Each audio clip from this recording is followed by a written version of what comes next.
गिबियावनो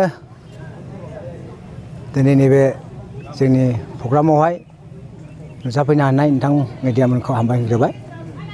जों दिनैहाय थुक्राझार प्राइमारि गुदि बर' थुनलाइ आफादना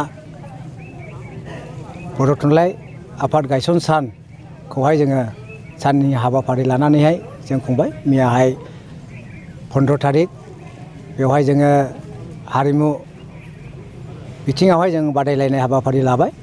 ओमफ्राय दिनैहाय दा 7:30 जोङो जोंनि गोथार फिरफिलाखौ जों उरायहोनाय जाबाय।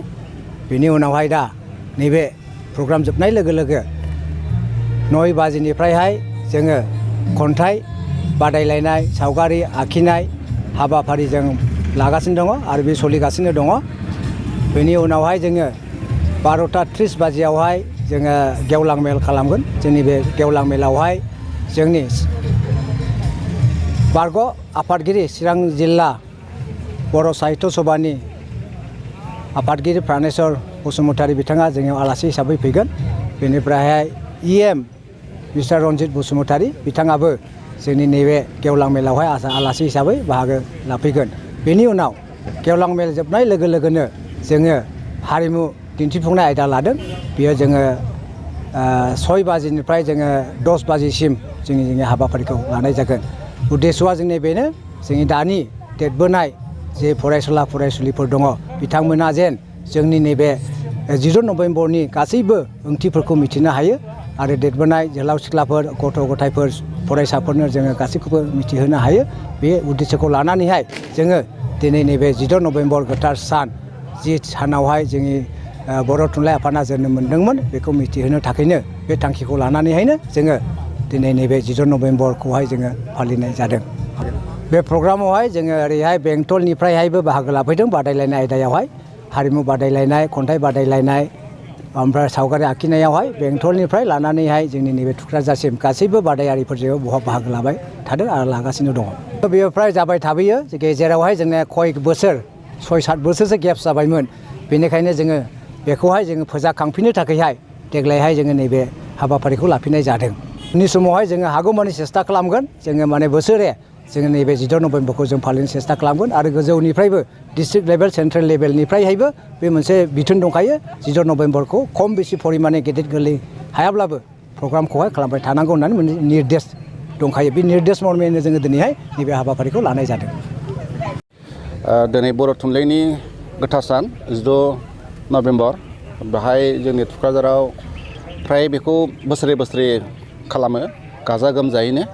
बिदिनो उन्दैफोरखौ रायथाइ खन्थाइ बादायहोलायनाय सावगारि खालामनाय सावगारि बानायहोनाय बायदि हाबाफारिजों जोङो खुब गाजा गोमजायै बे हाबाफारिखौ खुंनाय जायो।